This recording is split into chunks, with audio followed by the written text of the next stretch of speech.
I think that logos are that husk, that shell that we have that allow us to embody everything about us in it.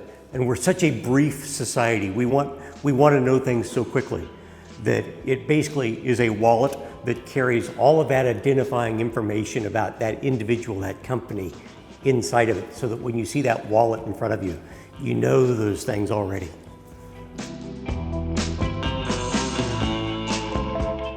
So when we talk about trends, it's really important that you understand the difference between trendy and trends, because trendy is ephemeral. It's something that's going to go away very quickly. It's not going to last. But a trend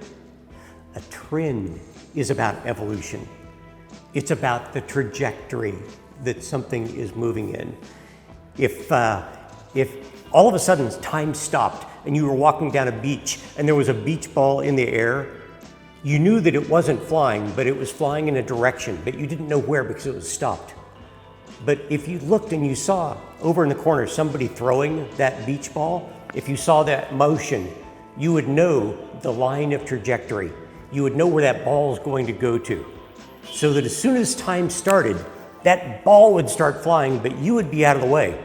Now, some people might say that you were a soothsayer or magical by knowing where the ball was going, but all you did was you looked at where it was coming from. It's the very same thing with trends.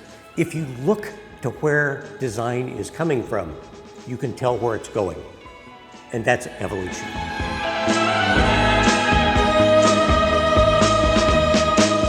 I love logos, and thousands of logos in the many books that I have. We would find our designers post-it noting books all day long looking for reference.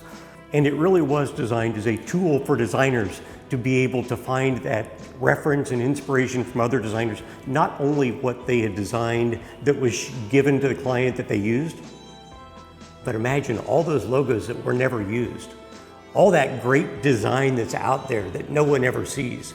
And Logolounge now has 380,000 of these logos put onto the site so that you can find your way to any one of them by designer or country or keyword or topic or, all of this gives context to so much of the information that's really critical to designers.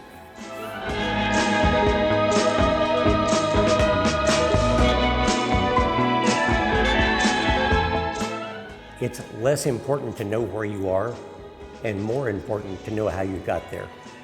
And I'll explain that really quickly. It's easy for us to, as a young designer, see an inspiration out there and try to copy it. Now, there's value to copying from the perspective if it engages you and it teaches you how that designer may have gotten there. But if I saw a design that you had designed and said, great, I love the way he designed that, I'm gonna make a design just like it. We don't know what your thinking was that got you there. We don't know the reasons that you followed that made what you designed perfect for that client and makes my copying it incorrect for my client.